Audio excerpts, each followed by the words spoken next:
Hello and welcome. Thank you for joining us this afternoon for today's Access to Justice Week BC session, Access to Justice in the Artificial Intelligence, or AI from here on in, era, Innovation versus Risk.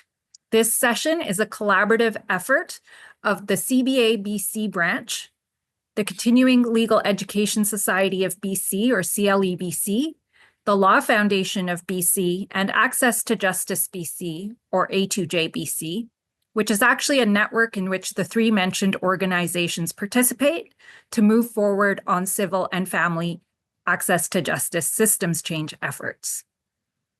I am so pleased that we have had almost 200 people register for today's session. My name is Tina Parbhakar, and I am the Strategic Coordinator for Access to Justice BC, and my pronouns are she, her. I will be your moderator this afternoon.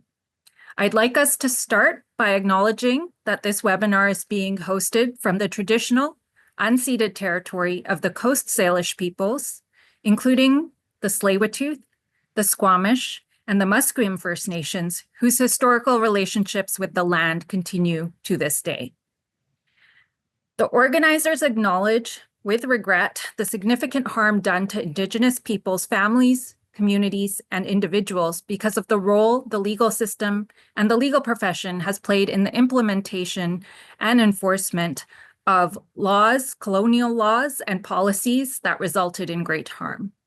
Because of this history, lawyers and law students of today must learn about that impact and consider Indigenous peoples' legal orders, perspectives, and needs when serving clients and advocating for change.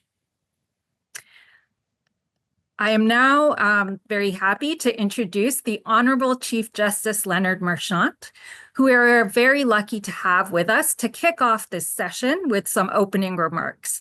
I note that Chief Justice Marchant is also the chair of Access to Justice BC and is dedicated to the work we as a sector do together collaboratively on A2J issues. Thanks, Tina, for that nice introduction, and welcome everyone. We'll just start with a wow, access to justice in the AI era. What an important and imposing topic. For those who know me, and maybe some who don't, you may know I consider myself to be a realistic optimist. That means I'm optimistic because through experience, I have reason to be optimistic. I've seen, experienced, and overcome challenges.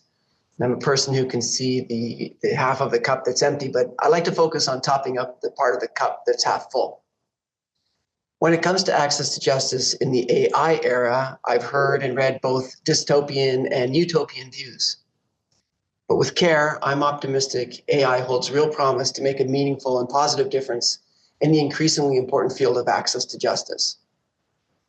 I've spoken before about how the justice system, like the rest of the world, is at an inflection point. Misinformation and disinformation spread freely. Our institutions are under attack. Hard-won victories to level playing fields are at risk. Public resources are limited and spread thin, perhaps too thin. In the justice system, these threats have real implications for access to justice. In my role as Chief Justice, I've been thinking about access to justice a lot. In particular, I've been thinking about three groups of people who have or create access to justice issues. The first group is the group of people who are so marginalized, they don't turn to the justice system to address the issues they're facing, even though they should. The second group is the group of people who would like to access the justice system, but can't, either at all or fully, or in part, because of seemingly insurmountable barriers like complexity, cost, and delay.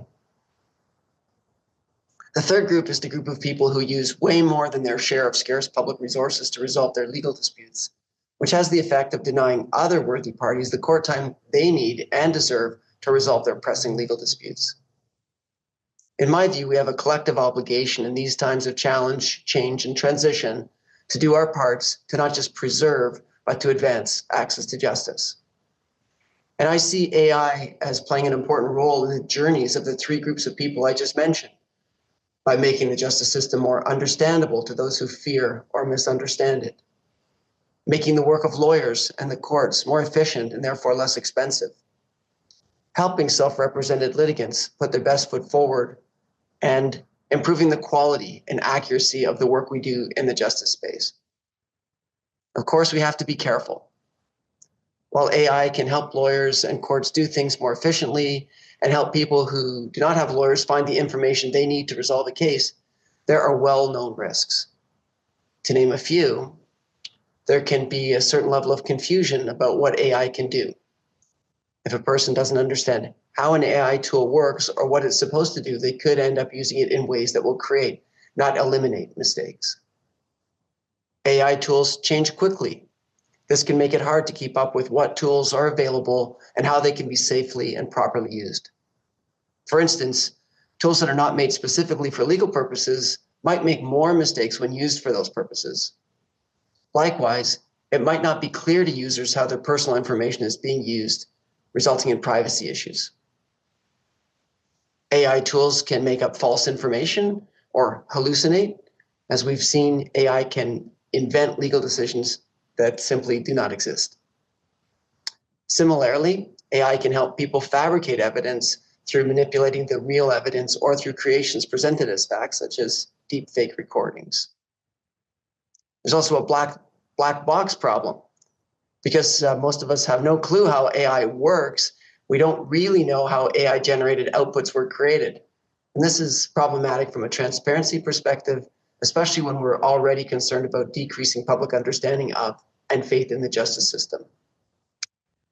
And as a final example, if AI tools have learned about the law using information that contains biases and stereotypes, it will only embed and reinforce these biases and stereotypes. The result? AI has the potential to have a disproportionately negative impact on folks who are already facing structural disadvantage. Fortunately, the AI space is filled with a lot of good people who are striving to do a lot of good things, like helping folks connect to the resources and or legal support services they need, find court decisions that apply to their situation, study court decisions and legislation to help them understand how they apply to their case, review the documents they receive from or need to give the other side, which can be particularly helpful in document-intensive cases, translate court decisions, websites, and other communications, or find common ground, create settlement proposals, or even come to a resolution, including through mediation or arbitration. Certainly, courts are also grappling with the appropriate role of AI in our work. Perhaps AI might be useful to not write, but help us edit and publish decisions that are easier to understand. Help us manage our work by making administrative processes like scheduling faster and easier. Help us identify patterns and better understand problem areas in need of more attention and resources. Reduce the time and cost involved in obtaining transcripts of court proceedings. And help court staff provide better and faster services to the public. Now, I have to say I'm very sorry that I'm not going to be able to stay for the balance of the webinar. I'm off to an event organized by l'Association des juristes d'expression française de la Colombie-Britannique, where with some, not much, but some assistance of an AI translator, I will be offering public remarks entirely in French for the first time. So congratulations to everyone present for taking access to justice seriously by looking for new solutions. The Access to Justice Challenge is not going to be solved by one answer or one person or one organization. Rather, it's going to take all of us collectively and collaboratively trying new things and applying all the tools and approaches available, including AI. So I'll just conclude by thanking you again for the opportunity to be with you tonight and wish you all happy learning. Thank you so much, Chief Justice Marchant, for taking the time out of your busy schedule to open our session and to give us some introductory food for thought. I'm now going to provide some info for today's session in terms of format and how to ask questions. So for today's session, especially if you haven't been in a Canadian Bar Association BC branch webinar, if you need technical assistance, please call 604-893-2138 or email onlineprograms@cle.bc.ca with your name, phone number, and a brief explanation of the issue you're experiencing, and someone will connect with you right away. As you may have noticed already, you don't have access to your camera and microphone for this event. You are welcome and encouraged to ask questions throughout the presentation by typing into the Q&A box, which is found in your Zoom navigation toolbar, typically at the bottom of the window. Questions will be addressed at the end of the presentation, and I know both of our speakers have lots to share with you, so we do want to try to make time for a Q&A at the end. Now I'm going to turn to speaking a little bit about our event. Access to Justice Week began several years ago to inspire lawyers and law students who work to improve access to justice and motivate more people to join the movement to change how we deliver legal services and engage with law and justice systems. I am very pleased to welcome our speakers for today's session who are doing just that, Professor Amy Salyzyn and Michael Litchfield. Amy is a professor at the Faculty of Law Common Law section at the University of Ottawa and is an expert in the areas of legal ethics, lawyer regulation, the use of technology in the delivery of legal services, and access to justice. Professor Salyzyn is the board chair of the Canadian Association for Legal Ethics. Prior to joining the University of Ottawa, she clerked at the Ontario Court of Appeal and practiced in a litigation boutique in Toronto. Michael Litchfield is a lawyer, academic, and management consultant with extensive experience in the fields of risk management, governance, law reform, and access to justice. He is the director of both the AI Risk and Regulation Lab and the Business Law Clinic at the University of Victoria's Faculty of Law, and serves as an associate director of the BC Access to Justice Centre for Excellence, or BC ACE. I note that a link in the chat will provide you more details about our two very distinguished speakers. Please join me in welcoming Amy and Michael, and I know there's already been a lot of excitement about what they're going to share with us today, and now I'm going to hand the mic over to them. Thank you. Wonderful. Thanks so much for that kind introduction, and thanks also to CBA BC, CLE BC, the Law Foundation of BC, and Access to Justice BC for putting on this event. And thank you all for joining us in today's discussion as well. I know Michael and I are very much looking forward to speaking with you today. In terms of what we had planned, we have just over an hour now left in the session. We're hoping to go through a number of topics. I'm going to start first by beginning at the beginning, laying the groundwork, so to speak. What is AI? Then talking a little bit about what we're seeing when it comes to AI and the legal context in the justice system.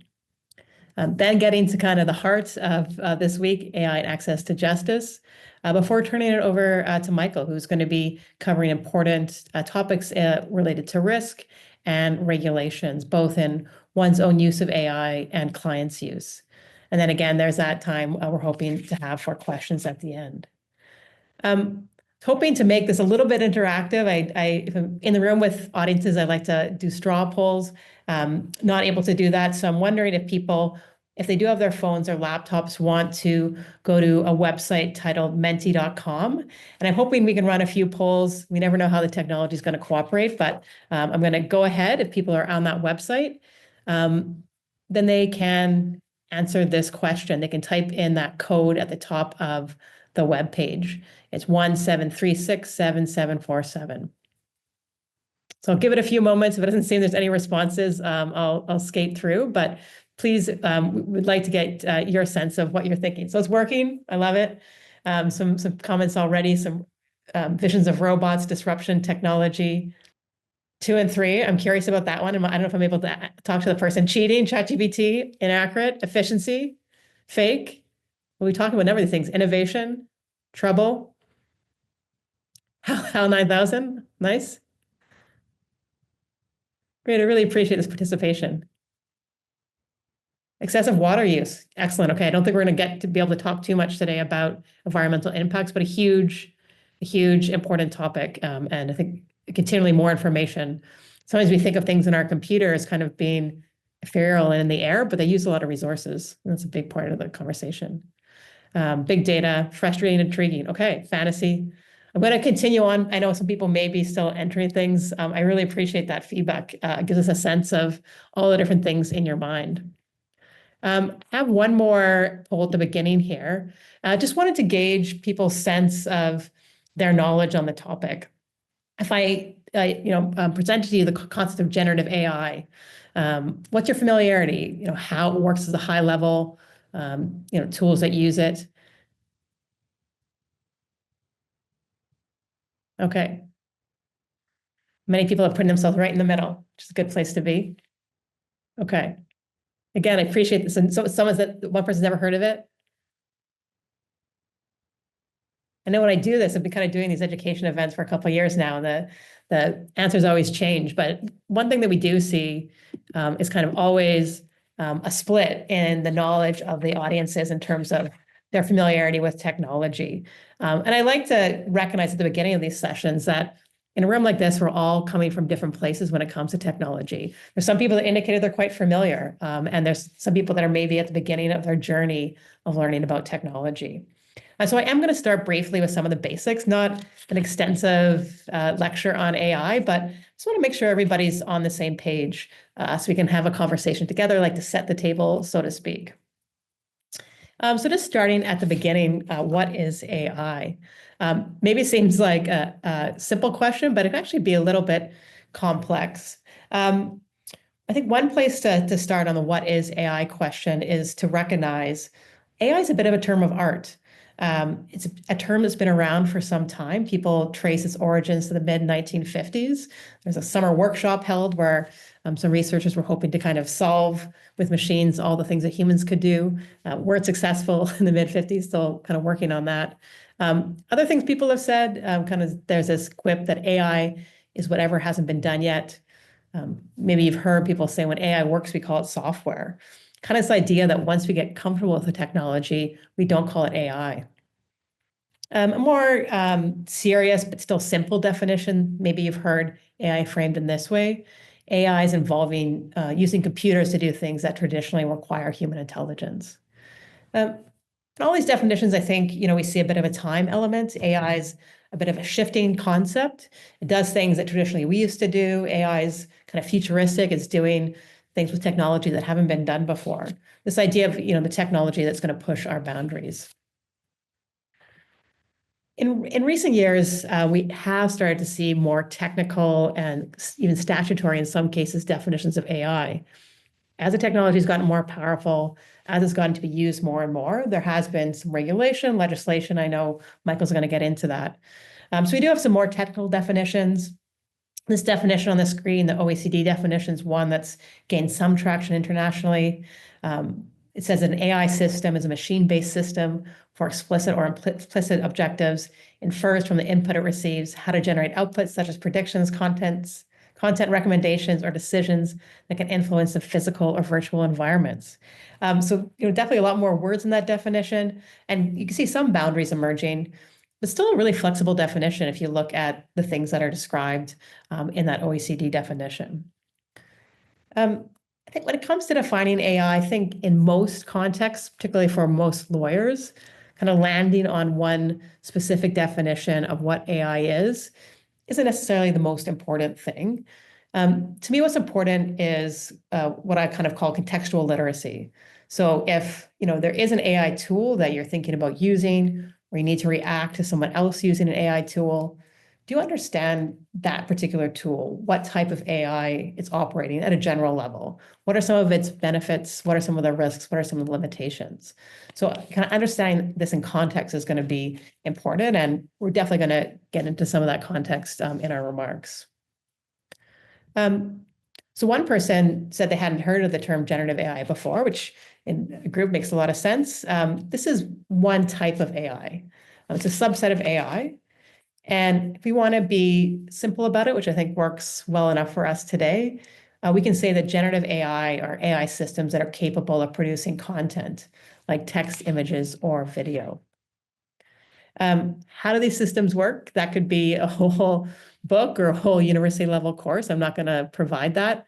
I did want to provide some highlights. And again, people in the audience may be quite familiar with this. Some people, it's newer. Essentially what you have are massive data sets that are taken. And I use that word taken intentionally. Some people may have seen that there's been various lawsuits about how some of these companies have obtained their data sets. That's a matter of outstanding legal questions still. But you have these massive data sets that are taken, and you have models that work to identify patterns and structures in the data sets with the goal of generating new and original content. Important thing to recognize or acknowledge is that when we're talking about this type of AI, it's fundamentally what you might call a probabilistic technology. So it's predicting what things go together, whether it's what words go together, if you're using something like ChatGPT, or what pixels go together if you're using an image generator. And that's different than what you might call a determinative model that's going to use a rules-based formula and come out to the same outcome every time with the same inputs. These models do these predictions in a very sophisticated way, and again, after consuming just a mammoth amount of data. But I think it can be helpful to kind of think about this probabilistic foundation, particularly when we're talking about some of the uses in the legal context. Generative AI has been in development for a while. It really kind of came onto the scene with the release of ChatGPT now over 2 years ago. Free to the public, soon had a paid version. There's different kind of versions you can buy still today. There's other public tools, maybe you've used them or heard of them, whether it's kind of Google's Gemini, Anthropic's Claude. And ChatGPT does tend to be the one that most people are familiar with in the general public, I tend to find. This is the last poll, but I was just curious if people in the group, have they used ChatGPT before? So not necessarily just heard of it, but you've actually used it. Okay. Okay. I really appreciate this feedback. I'm going to keep on clicking through. I apologize if I'm moving through these polls a bit fast for some people. We do want to make sure we have time for the question and answers. So what I see is a bit of divergence. There's some people that have used it, some that haven't. And so I'm not going to do extensive demos with ChatGPT. I do have one screen record that I recorded a few weeks ago. And so this is the landing page of ChatGPT. You can type in a question. So this is a recording I made. I'm not doing it now, but a live recording of me asking what are some of the access to justice barriers that exist in British Columbia. Let me see how slow my typing is with these demos. So no other information was given to this tool. I just typed that in. Quite quickly, you see language being produced, grammatically correct language, well-organized language. Many of you in the room are experts on this topic, so I leave it to you to kind of fully assess the quality of the answer. But certainly, when I look at it at a glance, it seems to be covering many of the things that I would expect when I talk about when it comes to access to justice in British Columbia. And this is the speed that it's producing this document. It's some very basic instructions. I could have added more parameters about reading level or length, but just kind of giving it that general instruction. It's going to keep going for a while. Again, with time, I'm just going to click us through. I think it wraps up pretty soon after this, but many topics covered there. So people haven't used ChatGPT before and maybe haven't seen it, that's how it works. When ChatGPT first came out, it certainly blew a lot of people's minds, and that's even people that were working in AI. Because there was something new that was seen. There's previous models that could generate language, but not really at the same level that ChatGPT was doing, and not with this accessible interface. This powerful ability to generate new human-sounding text with some pretty easy-to-use tools was not something we'd really seen before. And you kind of have this language machine that's being presented to the world. And if you think about how much of lawyering and the law involves engaging with language, reading decisions, reading laws, pleadings, contracts, all that's words, emails to clients. It can be easy to see why people got excited pretty quickly when it came to how this technology might be used in the legal sector. And, weeks, months after this technology was released, a lot of headlines talking about the performance of ChatGPT on bar exams, on law school exams, things like that. We also saw pretty soon after the tool was released, kind of against this excitement, some real life examples of things going wrong when lawyers use this sort of technology improperly. And some of you in the audience, or maybe many of you, saw this story. It was the first publicized case of a lawyer using ChatGPT in a court case. And when they used ChatGPT to find relevant cases for their legal matter, the tool produced cases. The lawyer thought this was excellent. These cases seem very on point. They're going to help me win my case. Unfortunately, the cases turned out to be non-existent. The tool had fabricated them. And there's been several dozen other cases of instances of this happening in the United States. Some people may be familiar in BC. About a year ago, a lawyer in BC used ChatGPT to do research for a family law case and ended up submitting, I think it was 2 fake cases to the court. Costs were awarded against that lawyer personally. And I think the Law Society indicated in the media that it was doing an investigation. These sorts of issues fall under the banner of hallucinations. I think Chief Justice Marchant mentioned that in his introductory remarks, that term. Not everybody likes that term. I don't think we need to have a debate on the term. Essentially, what it means is kind of the capacity of a tool like ChatGPT to generate fake information, sometimes fake information that seems that it should be accurate. And again, this gets tied back to that probabilistic, not deterministic aspect of the tool. When you're using a tool like ChatGPT and it's giving an output, it's not plugging into a database and doing a keyword search and trying to find you the best case on point. It's putting together words that seem like they should go together. And again, it's doing that in a very sophisticated way. So it's seeing legal citations. It could create things that look like legal citations. It can create real legal citations sometimes, particularly if the issue is something that appears often in its data set. But fundamentally, we're talking about statistical model. Not going to dwell on it too much. Just wanted to note as well that it's not only a model kind of crunching the data. With tools like this, there's a lot of human work that goes into building them. So training, trying to get the tool to provide the most useful answers. Guardrails can be put in to try and prevent the tool from doing things that might be nefarious, like telling someone how to build a bomb. And so part of that is kind of this human work as well. That takes me to the end of the first part. It's a really quick overview of what is AI. What are the takeaways? AI is a big, flexible category. Generative AI is one type of AI. ChatGPT is one tool that uses generative AI. The new capacity with this type of technology is profound and new. But there's some important limitations as well. I'm going to move now to part 2 and talk about AI in the legal context, more particularly talk about some of what I'm seeing in terms of use. So I gave you those headlines of things going wrong when a lawyer used ChatGPT and got fake cases. Lawyers are using ChatGPT outside of legal research, certainly. And these are terms of lawyers I've actually talked to or heard talk about their use.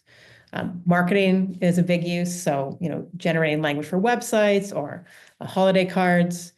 Some people are using it for correspondence. I've heard people talk about using the tool to brainstorm. I recently heard of someone in a law firm that used ChatGPT to try and get ideas about how to change workflow for an administrative task that was burdensome. Found the tool was very effective in doing that. Visualizing, organizing data. Heard about lawyers using ChatGPT, for example, if they have data that they want to put in a chart form in pleadings or a factum, to ask the tool for ideas about how to represent that data. And they found that to be quite helpful. So not a complete list, but just to make the point that this tool can be used in a variety of different ways. Another really important thing to emphasize is that, again, ChatGPT is just one tool. It's just one general public tool that uses a certain type of technology.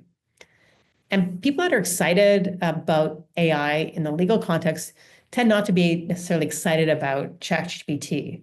They're focused on not these general public tools.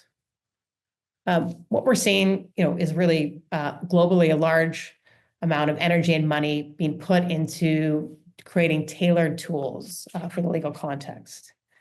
And just to give you a visual representation of all the development out there, this is a graphic that was created last summer of different legal tech companies and generative AI, using generative AI. And so not all technology for lawyers, not all AI for lawyers, but it's generative AI tools. And you'll see companies across a variety of different areas. And no doubt this list is not exhaustive either, and even goes on to a second page. Those who are developing tailored tools tend to be kind of laser focused on addressing some of the risks of using generative AI in a legal context. And that can be done through a variety of means. We're not going to have time to get too technical, but potentially doing pre-training. There's techniques you can use to try and constrain the tool to only look at verified sources of information when they're giving results. Data security safeguards are being built into some of these tools for the legal profession. From my sense of these tools and what's been said about them, I think in general, these tailored tools can have real advantages. One of the challenges at the moment, though, is that we really do have a lack of insight and independent testing, or even necessarily agreement about how to test tools.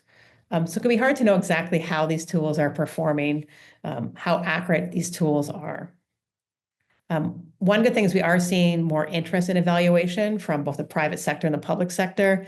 There's a conversation around benchmarking is the word that's used often. It is to try and help the legal profession understand how these tools are actually operating. Where are their limits? People may be willing to use a tool that's not perfect as long as they understand what those imperfections are. I think also when we're talking about risk, it's really important to note that the risk that's going to lie with any particular tool depends on what you're planning to do. So not every use case is going to raise a concern about hallucination. What if you're using a tool to edit text, to make it more grammatically correct? Or if you're brainstorming for a presentation, that's going to have a different risk profile than doing legal research. So not all uses are going to necessarily involve producing substantive legal information or answers where you may see certain types of risks materialize. Another point about this landscape of tools, just to note that these tools, of course, the ones I kind of showed in that graphic, for the most part, come with a price, and sometimes that price can be fairly high. And I think the market that a lot of these vendors are looking at capturing do tend to be kind of the big law market. And so that's going to limit what's available to soft reps, going to limit what's available to access to justice organizations.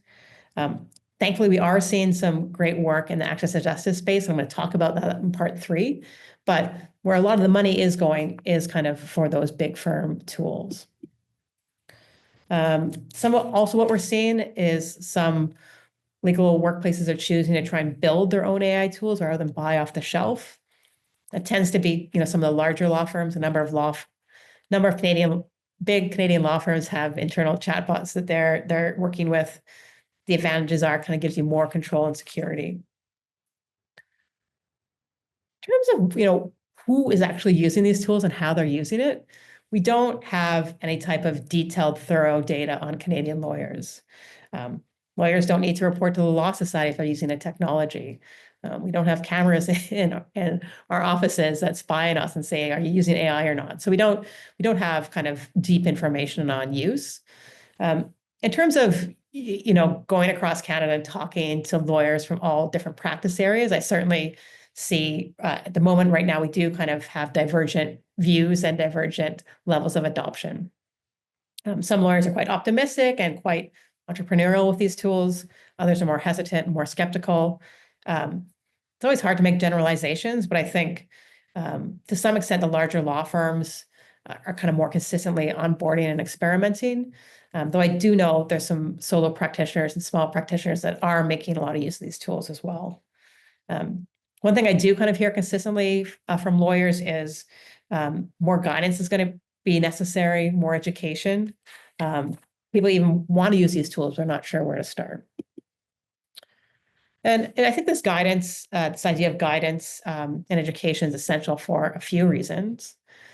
One big reason is that increasingly, I don't know if the people in the audience have found this, but generative AI seems to be lurking all around us.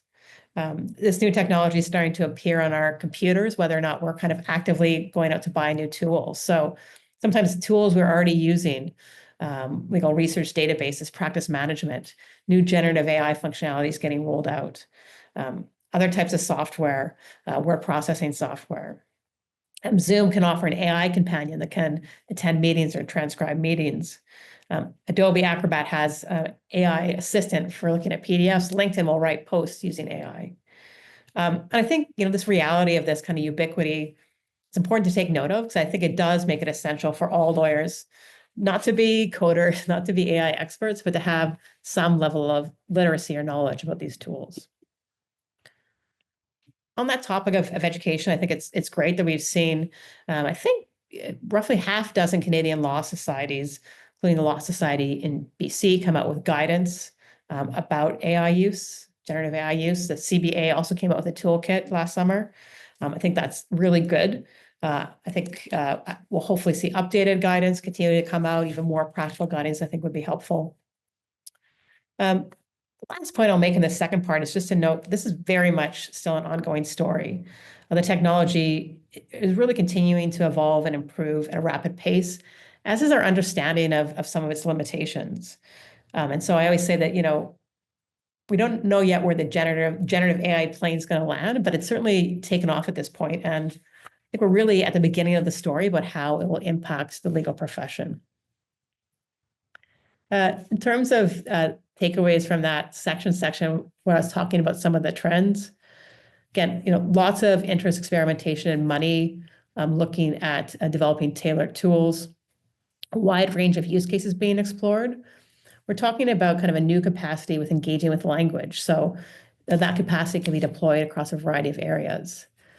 Some degree of mainstreaming in the sense that we're seeing it kind of get incorporated to some tools we're already using, but certainly divergence in adoption. Some big questions about how to evaluate. And then we have all this taking place in the context of rapidly evolving technology. And so that's the context that we see ourselves in. I'm going to move to my final part here and more squarely to this question of AI and access to justice. How do these two things fit together? This could be, something we can have, and people have had whole conferences on. I'm going to try and keep my comment short, of course, and provide some highlights, but acknowledging that I'm not going to be entirely exhaustive. One narrative about AI is that and access to justice is that it will allow lawyers to do things much more efficiently. And that's going to lead to lawyers charging less for their services and then passing those cost savings on to their clients. Are we going to see, some type of ripple effects here? I think some people are pretty skeptical about whether or not this will happen. We've seen other technologies get adopted in the legal profession. It hasn't necessarily radically made legal services more affordable. I think that said, I think there may be certain services or maybe certain areas of practice where things do become less expensive. There may indeed be some of you in the audience that are experimenting with things like fixed fees or using AI to make things less expensive for your clients. So I think the possibilities there. I think we haven't kind of seen a widespread change in the market for legal services yet, though. Beyond law firms, what about access to justice organizations? So legal clinics, legal aid, pro bono organizations. What about those organizations using AI to increase their capacity? And again, some of you in the room may be doing this at your own organizations. We have some studies about this. This is a study done in America where they took, over a month, I think, 91 legal aid professionals, and they gave them free access to paid AI tools, sometimes also provided human support for using those tools. And you can read the study because with these studies, the devils are kind of always in the details, but 90% reported some increase in productivity, with 25% reporting a medium or significant increase in productivity after the pilot. So certainly in that study found some opportunities to do more work and do it faster. Part of this idea of capacity boosting is actually using generative AI to offload admin-like tasks. So organizations can free up their time for interacting with clients, for doing the legal work. So what might those things be? I know some organizations in Canada are, again, using it to help with website content, using it to help make materials more plain language, drafting updates to stakeholders, grant writing. And for tasks like, these, assuming you're not inputting confidential information, you could use a general public tool. Certainly still need to be, checking those outputs and, verifying that it accords with what you want to represent, but there's some opportunities there for sure. Another big part of the conversation about generative AI and access to justice relates to how this technology might be used by self-represented litigants. Like a lot of what I've talked about today, I don't think there's one, tidy or simplistic story to tell about this. I think, on the one hand, there's some people that worry, and I think rightly so, that, maybe these technologies will make things worse. We'll have, members of the public be able to use a free tool like ChatGPT, but we'll have large law firms and wealthy litigants maybe using some of these more sophisticated tools. And if that's the case, we're just going to see the gap widen between what wealthy litigants can do and those less well-off can do. And we have, many things we talk about here: digital divide, digital literacy. There's huge kind of barriers to using digital tools. And got a couple of cases here. I'm not going to talk about them in detail, but we have seen, just like with lawyers, some things going awry when self-reps have used AI and ChatGPT in cases. Some people may be familiar with this case from the British Columbia Civil Resolution Tribunal, where a litigant tried to use ChatGPT to prove that, I think it was to prove 2 emails came from the same device. And the court acknowledged that this type of use case wouldn't be, so I guess it said, absence evidence to the contrary, I find information provided by ChatGPT is unreliable at best, and so gave no weight to that evidence. Also a case, another tribunal case, where the adjudicator noted that the authorities presented by the party didn't seem to exist. So didn't kind of make, I think, any firm findings, but cautioned against the use of AI in that case. So those are examples of things that could potentially go wrong when a self-rep uses AI. There's a more optimistic story to tell here too. Looking at all this unmet legal need we have, and looking at all the imperfections of our current status quo, and looking at how this technology is getting better, it's getting cheaper to use. I think there is a place for optimism here. And I think there's a possibility of building some reliable tools that can be used by the public directly. I call them direct-to-public tools. When we think about generative AI and public-facing tools, context is, again, going to be the whole ballgame. How viable something is, how useful something is going to depend on what tool you're talking about and for what purpose. We can't make any sort of broad statements about AI. We do have some examples already. There's examples in the United States, but to focus on Canada, People's Law School, a nonprofit in BC, has had a chatbot for about a year that runs on GPT and generative AI, and provides people the opportunity to use plain language to ask questions and get legal information based on the legal information that People's Law School has. And so the tool kind of directs the answers to be drawing on that verified legal information. The People's Law School have been very careful and responsible in their rollout, looking at all the outputs of the tool, reporting that it tends to be quite accurate. And they're seeing kind of a lot of use and a lot of satisfaction when people use the tool. They say in large numbers that it's quite helpful. CanLII is also using generative AI to create summaries of judicial decisions and legislations in some jurisdictions. So, CanLII may be a source often used by lawyers, but the public can use it as well. And having those summaries can help people who are non-legally trained better understand potentially long decisions or complex pieces of legislation. Another example from here in Ontario is Clio. They've had digital pathways for a long time that help people fill out court forms. Those digital pathways kind of at the base are much more structured and rules-based, but they're looking at a variety of things, including potentially using generative AI in targeted parts of a court form. We know from studies that when people need to provide explanations, that can be the hardest part of a court form to fill. What language to use, how do I express something? And so thinking about how generative AI might be able to be used in that targeted way. I think it's probably worth emphasizing in terms of expectations and hype. We're not at a point where we're able to produce anything like a plug-and-play robot lawyer that's going to help somebody all along a journey of a complex legal problem. And I think even if we could do that technically, there's real important questions about whether or not we should do that. There's an important conversation to have about what tasks and what services should remain in human hands. Sometimes a human-centered or human-led approach is going to be more appropriate. Sometimes also a more simple technological solution, a non-AI solution, would be more helpful. So I think we should definitely be paying attention to the AI space, but not at the expense of crowding out other solutions. Needs to be clear-eyed. The technology is not a panacea. At the same time, I do think we should bring a curiosity mindset to this. We should be thinking outside the box. AI is not going to solve all of our problems, but what problems could it solve? How could it improve things? I think we'd be cautious, but also curious. And I think when we look at all the unmet legal need and all the barriers in our justice system, I think curiosity is what the moment demands. So I think with that call to action or call to curiosity, I am going to turn it over to Michael now. And I thank your attention, and I'll have a chance to look at some of the questions later. So thank you very much. I look forward to interacting with you.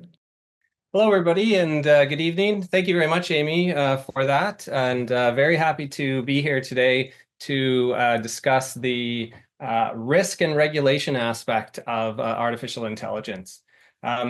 So what the structure of my session here is really to touch on three of the big topics when I'm dealing with either my students or lawyers or law firms. The first is to just identify and have a little chat about what the risks of using AI are in the legal sector. And I know that Chief Justice Marchand and Amy have already touched a little bit on that, but we're going to go into a little bit of greater detail and talk a little bit about risk management, which is really one of the ways that I think that we should be moving forward in the adoption of this new technology. The second topic is to just look at regulations that I hope all lawyers are aware of when they're using AI, and just to really thinking about our professional responsibilities in that context and other guidance from courts and other bodies. And then finally, what regulations should a lawyer, legal professional be aware of when they're helping clients who may be using AI or implementing AI into their businesses. So we're going to touch on those three topics here. And let's just start first in thinking about risk. And when we want to think about risk in this area, I want to just sort of touch on some fundamental concepts here. The first is that regulated professions like lawyers or also work with AI in the health sector, we play a critical role in Canadian society, and our systems, the justice system or the medical system, sort of form a bedrock in our society in Canada. And because of that, I think over time, we sort of slowly develop best practices, governance structures, and ethical codes. And what's happening now is artificial intelligence is sort of breaking that paradigm where change is going to come very quickly and already is. So with that, throughout this presentation, I'm going to deliver sort of two thesis statements, and this is one of them.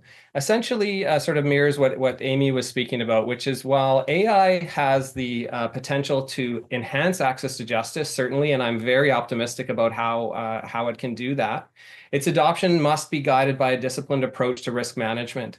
And this is in order to preserve the integrity of our profession and the justice system itself. So this is sort of my first thesis statement within the presentation. I'm often asked, because I deliver education on risk and regulation, why are you so negative about AI? And in fact, I'm not. I'm very positive about it. I use it in my daily workflow every day. But I'm also very cautious, and I recognize that there's risks and that we need to take a measured approach to the adoption of AI within the legal system. So I'm just going to quickly introduce the sort of concept of risk management for those who aren't familiar with it. So risk management essentially provides a systematic framework for identifying, assessing, and mitigating risk. Risk management provides this systematic framework, and using risk management concepts allows us to both be prepared in advance for any risk events that may occur and also be able to deal with risk events when they do occur. Risk management is a well-developed field in the management consulting world. It's something I've been working with for decades. And its application into the AI field, I think, will solve some of the issues that we have around some of the risk events that might occur. Risk management is not just something that I really like. In fact, risk management has become central to AI regulatory frameworks, both in Canada and abroad. And so in Canada, we have a proposed federal act, which is very likely, of course, not to go through due to prorogation. We'll talk about that later in the presentation. But the Artificial Intelligence Data Act in Canada did adopt a risk-based regulatory approach. This is an approach that is consistent with international approaches. So the European Union AI Act is the first sort of comprehensive act in the world governing AI, and it brings forward a risk management approach. The now repealed U.S. Executive Order on Safe, Secure, and Trustworthy AI also brought forward a risk management approach that has since been repealed by President Trump. We now have also a number of international bodies, the OECD, the G7, and UNESCO, who have made recommendations to their members. And those recommendations also recommend essentially a risk management approach here. So what is a risk management approach? Risk management is essentially just what I like to call mindful management. So what it means is if we're implementing a new technology like AI, we sit down and we think about that first, and we think about some of the risks that might materialize. We analyze those risks based on their likelihood to happen, their potential impact, and then we create mitigation strategies, which we can also call risk treatment. So that's just a basic overview of the risk management process. I don't have time here this evening to go through an entire risk management process with you, but I will just note before we move on to identifying some of the risks that there are resources out there. So if you're familiar with the International Standards Organization, they actually have a specific risk management document on artificial intelligence. It's quite a dense read, I will warn you in advance. There are other more accessible resources out there. So this is the MIT AI Risk Repository, and this is a fantastic resource. And this resource sort of brings together some knowledge from various other areas and applies it into sort of the context of AI implementation. So I highly recommend you take a look at this if you're interested in this topic. And the last is to say at UVic, we have a risk and regulation lab, and we will be providing actually a more simplified tool to manage risk for law firms, and specifically in the context of this presentation in Access to Justice for clinics. And for this is a specific area of interest for me. I am the director of a clinic at UVic, and I'm very concerned, to be honest, about the implementation of AI into the clinics, because of course we're dealing with largely vulnerable populations, and I'll touch on that point again a little later in the presentation. So let's take a moment now, and I know that the Chief Justice and Amy have identified some of the risks, so I'll move through this with some pace. But I just want to identify sort of some of the top 10 risks that we see in the legal system for use of AI. And the first is inaccuracies and hallucinations. So we saw this with the case in British Columbia, where a lawyer submitted cases that did not exist. And this is what I've heard many technical speakers refer to as a feature of AI, not a bug. So it's actually very hard to train the tendency to hallucinate out of AI models. And it's not something that anyone has really been able to do with any level of perfection at all at this point. The second is bias and discrimination. So AI algorithms will inherit bias from their training data, and we have to be aware of that. And I'll touch on, there's a professional responsibility that we have to be aware of in this area as well. It's not just a risk in general, it's something we have to be very concerned of as legal professionals. Lack of transparency and explainability. Again, many of these AI models are highly complex, and even myself, who is a level of technical expertise in this area, cannot explain to you how some of these larger models work even in their detail, and nor can the people who have invented them actually. Data privacy and confidentiality, of course, should be on the top of our minds as legal professionals. And this is an issue that, again, in my daily use, I have to be constantly aware of when putting data into an AI system, that you are not inadvertently, for instance, identifying a client. And this can be more challenging than you may think. Number 5 is one of my concerns for legal clinics, actually, in in British Columbia and across Canada. I know that there's some really great bots that have been developed, and Amy has mentioned some of them. And I'm very optimistic about their, their ability to improve access to justice. But I also am concerned about the fact that these bots, if not deployed properly or with a risk-aware context, I think can cross the line into unauthorized practice of law or provide erroneous information. And so that's something, again, not that we shouldn't be using these, but we should be aware of this and putting in mitigation strategies to ensure that that these bots are used in a correct way. Number 6, regulatory compliance. So in my work, I'm often speaking about the regulatory aspects, which we'll talk about in a moment. And I find the level of knowledge is quite low about any sort of regulatory requirements that both those implementing or using AI are subject to. Erosion of professional judgment is something I am concerned about in regards to my students. I'm very concerned that that my students may develop a habit of over-relying on AI and thus not developing their own professional judgment. Of course, cybersecurity and malicious use. AI systems can be used for cyber attacks, and they already are. And then finally, the last two are disruption of traditional legal roles. So law firms are going to have to grapple with how they change in light of this new technology. And number 10 is intellectual property law. So current intellectual property laws are unclear as to who owns AI-generated output. And we're going to talk a little bit about that in a moment. I will note that the U.S. Copyright Office put out some guidance on this about 4 or 5 days ago. But unfortunately, it still leaves, in the United States, it still leaves this question quite open. And there is a case I'll discuss in a moment in Canada that will grapple with this question of intellectual property ownership. So just to end our section here on risk identification, there is some judicial commentary coming forward. This case on the left is the case from British Columbia, where the lawyer did use AI in an inappropriate way. And then the case on the right is from Ontario, and this discussion came in the context of a self-represented litigant putting forward some significant submissions using generative AI, and the judge in this case chose not to consider those submissions and noted the risks that are inherent with the use of these tools. So now just moving to regulations that we should be aware of as legal professionals. So the regulation of AI within the legal sector will come from two sort of primary sources here. First is our professional codes of conduct, and the second are court rules and policy. So let's just go through relatively quickly some of the highlights of these two areas of guidance. So the first area of guidance comes with the Code of Professional Conduct, and then the references I'll be using here are in British Columbia, but they're also, relatively consistent with the model code. So the first area we really want to be concerned about is our lawyer competence. And the general guidance here is that before using AI tools, you should be competent with the tool. This doesn't mean that you have to have the level of a programmer or somebody who understands deeply the technological aspects of it.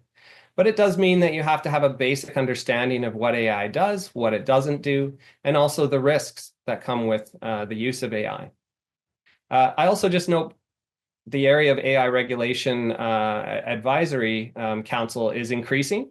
And so if you are moving into this area, again, a competence has to be achieved with the subject matter.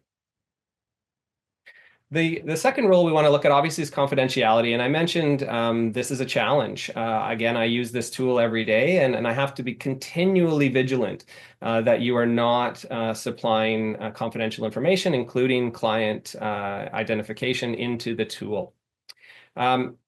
This may change, the concerns around this may change as we move into an era where we have in-house developed systems. There has been a technological leap forward about 2 weeks ago in AI technology, and we can now run local models on consumer level technology, which is quite amazing, and that only occurred again about 2 weeks ago. So that may change, but where it stands right now, we have to be very careful with our use of confidential information.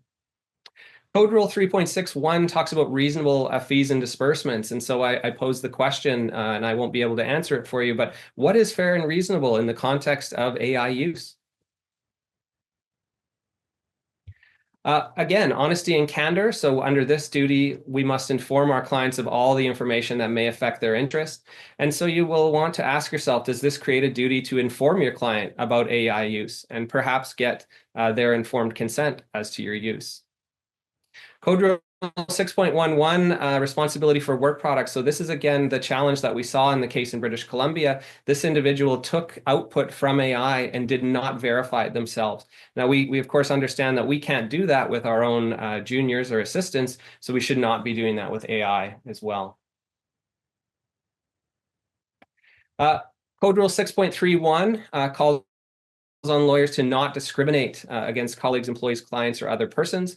And we've talked about this challenge of bias in AI models. And so as lawyers, we have a proactive duty here not to discriminate. We have to be aware that our AI models are not discriminating as well. And you might think, and I know others have had this question, well, how would an AI model discriminate? Well, I know that there's some movement in the US to use AI to screen clients. Whether that be in a clinic context or in a legal firm context. And in that context, an AI might use its training data to screen in a discriminatory manner. Finally, Code Rule 10.3 discusses storage of records and sets out a number of requirements. And one of the challenges with the AI black box is that once we put data into the black box, we don't really know how it's being used. Again, this is changing with some of the proprietary tools that law firms are developing, and it may change with local models. But as of now, this is still a very active challenge.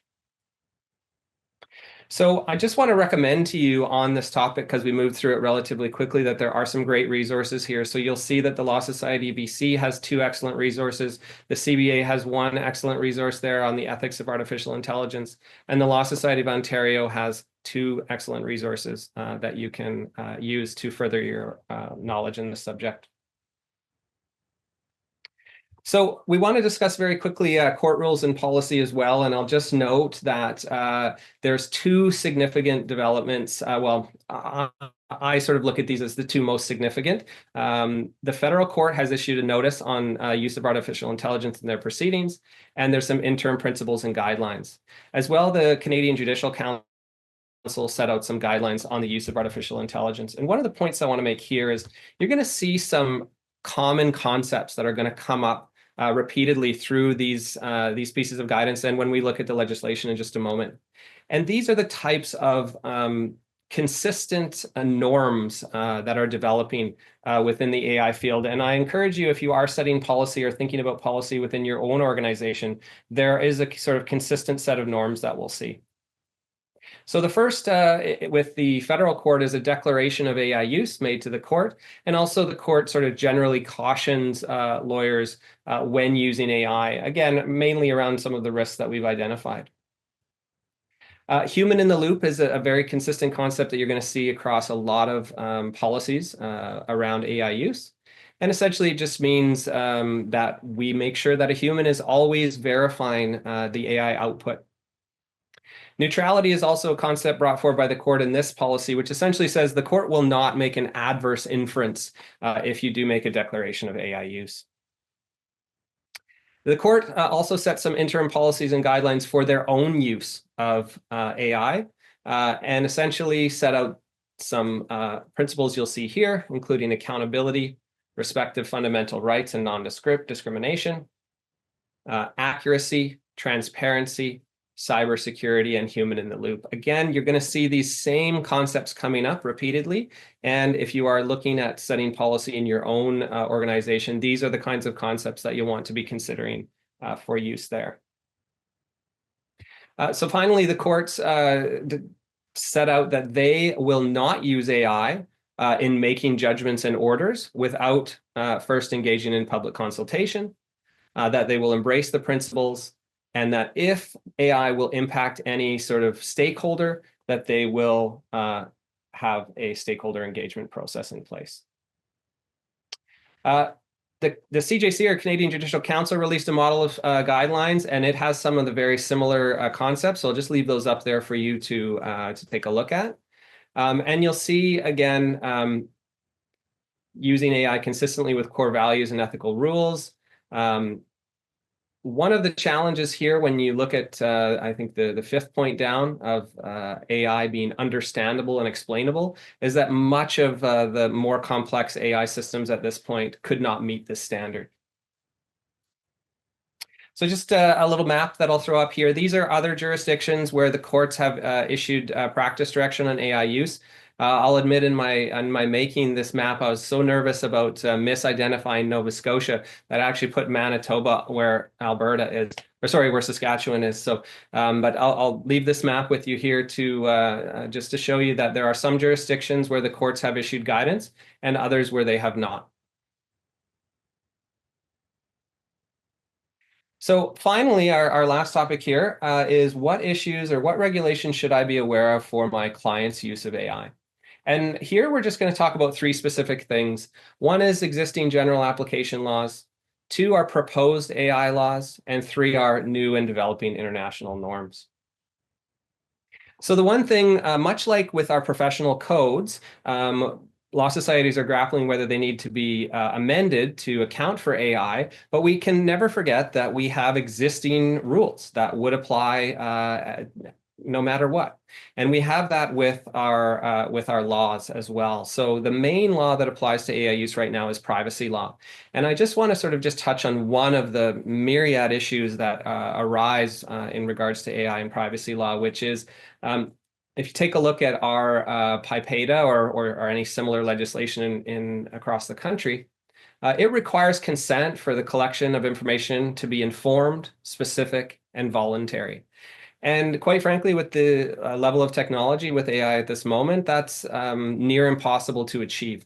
And to this end, the Privacy Commissioner of Canada has launched a investigation into a number of the AI systems that are operating in Canada in partnership with their provincial partners. Intellectual property law is another area that is challenging. So two primary issues is that AI systems have been trained on copyrighted material. There's many cases working through the courts in the US on this subject, and two in Canada. One involves CanLII and one involves our Canadian Media Consortium. And essentially this is a copyright infringement on training material. And then the second question is, are the outputs of an AI system copyrightable? And this is an open question. There is litigation currently occurring in Canada. You'll see it referenced there, CIPPIC versus SANI. And that's in front of the federal court. And the question here is, can AI output actually have copyright protection? There's a lot of other existing laws that will apply to use of AI, but we won't touch on them here in the interest of time. I'll just note here, and this relates to sort of my final thesis topic, is that Canada attempted to introduce a comprehensive federal piece of legislation known as the Artificial Intelligence and Data Act. The act was in committee, had gone through second reading and was in committee when Parliament prorogued. Unfortunately, it looks like this act will die on the paper. And this is a challenge for us working in the AI field, because it will essentially leave AI implementation unregulated for a period of time, and we'll touch on that in a moment. I'll just note here, though, that the AIDA did set out a risk management-based framework and indicated that high-impact systems would have been subject to greater regulation. And high-impact systems were identified as follows here in this bullet point, and you'll note that court or administrative body decision-making and law enforcement were highlighted. You'll also note at the bottom that there's a set of principles that were to be enshrined in the AIDA, and those, again, are some of these consistent principles that we might want to work into our own policies of our organizations in the absence of federal legislation. We also are starting to see some provincial movement in AI regulation. The first is an Ontario Act there, strengthening cybersecurity. So this is setting sort of AI frameworks for AI use in public sector organizations like hospitals or school boards.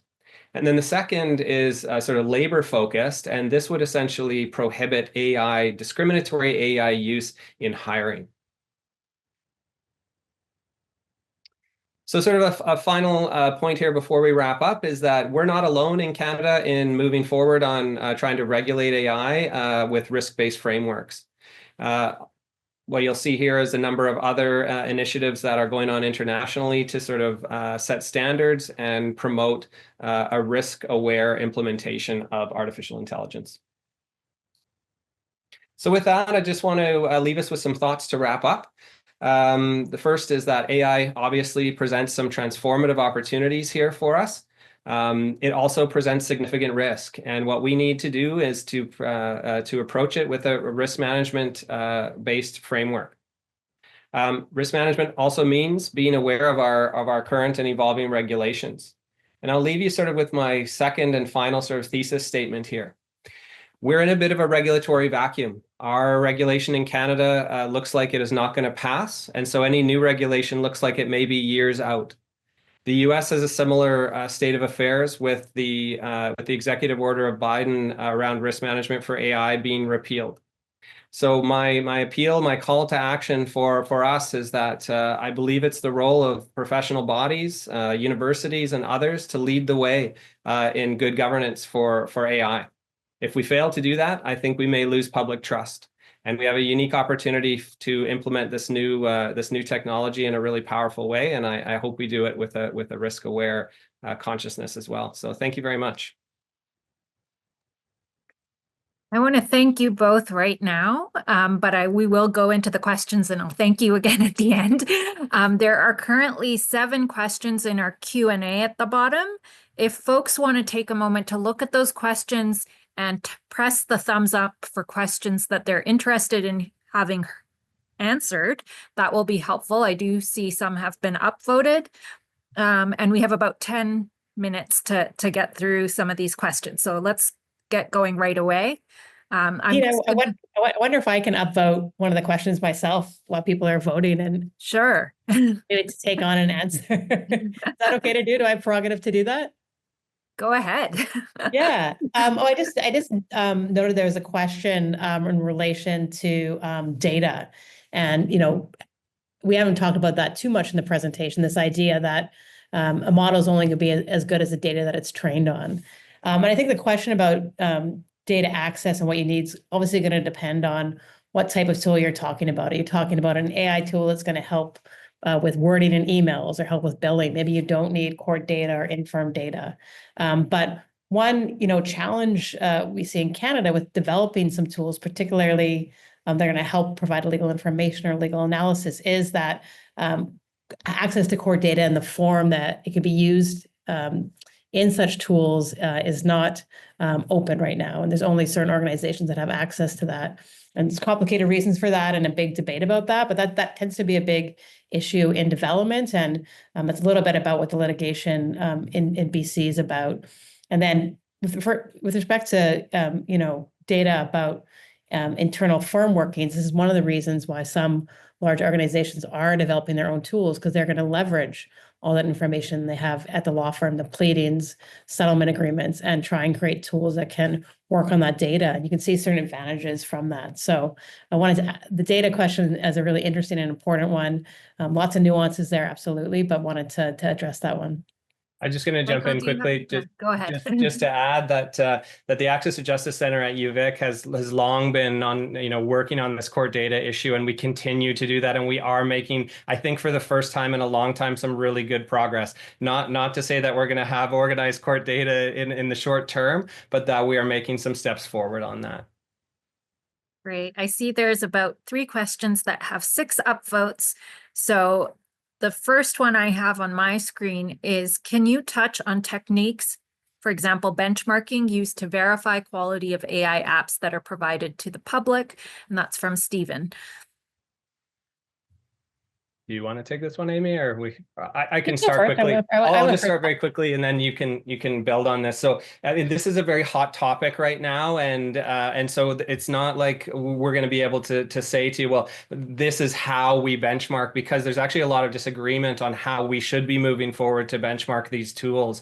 There are organizations, a few in the United States, none so far that I know of in Canada, that are sort of creating benchmarking methodologies, and I believe this is actually going to be something that we're going to to see moving forward. I hope to see some academic uptake. Our lab may look at this, but just to note that it would be nice if we could say, oh, this is how it's done. But there's a lot of disagreement on how we should be moving forward. In a nutshell, I can say, the easiest way to benchmark something is just to sort of create a standard of, what you'd like to see on an output, like what level of accuracy or consistency, and then just running tests. And that would be a very, low level kind of benchmarking. And we're seeing much more sophisticated methodologies coming out on that.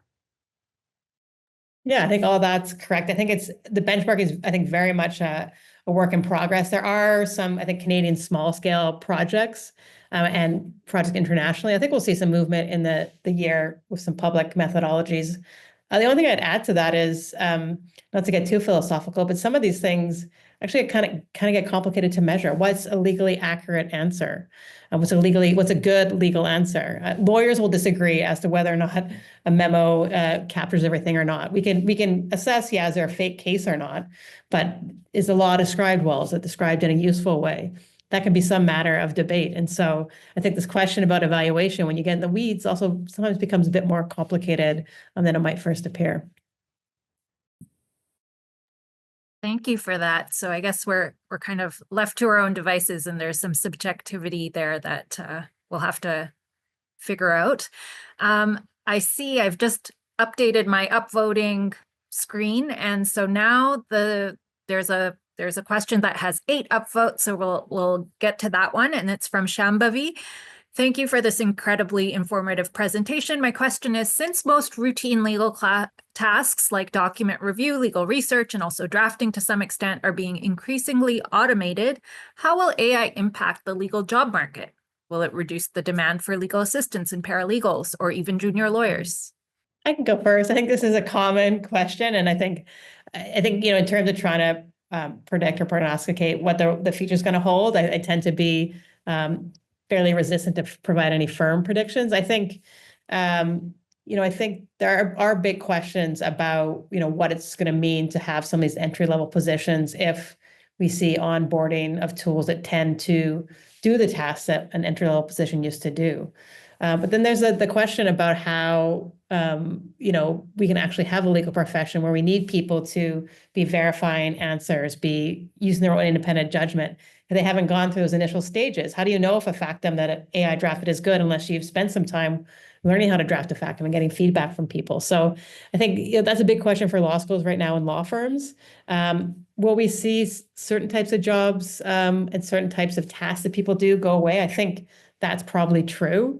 There's something called, I was making sure I looked it up right, but I think it's called Jevons paradox, where essentially kind of the more efficiency you have actually creates more consumption. And so there's a sense that, as we get more efficient, we'll just see more need and more legal work going out. So, so far, technology hasn't made less work for the legal profession. It's only made more. So I think there's reason to believe that might continue. Michael, what are you thinking about that question? I think you're on mute. I was just saying I would agree with everything you're saying there, but it's so hard to predict. And the predictions of the optimists, as Chief Justice Morshad said, was is that this will actually create new tasks, new roles. Will those roles be greater in number than existing roles? I'm not as optimistic about that. So I do think there is going to be some job loss from this, and that was one of my risks. Is that we as a profession need to understand that we're yes, it's a business, but we're still humans, and we need to find out how, we need to navigate this in an appropriate and good way that doesn't harm our profession and the humans in our profession. Thank you both for that. As kind of, what was it? A rational optimist, was that the expression? But for myself, I'm kind of hoping that we get to spend more time doing things that are a bit more creative and, that actually does take that analysis piece, but we'll see how things unfold. All right, I have a couple of questions that have been upvoted, and the first one is from Michael. It seems like the data necessary to train AI to reach a level that can output what litigation lawyers produce would require access to thousands of private servers, or is in paper court files to train the model? For example, notices of applications, affidavits, factums, etc. Do you see this as an actual barrier or hurdle that could be overcome? So, I mean, this is quite a common discussion point, and I think it is a barrier right now, but we're still very much in the infancies of this technology, and the discussions that I'm having on the technical side, at least, are about this sort of insatiable thirst for data. And they are, and when I say they, I mean those sort of developing some of these models are finding ways to get this data. Some that, again, have ended up in lawsuits, and others like.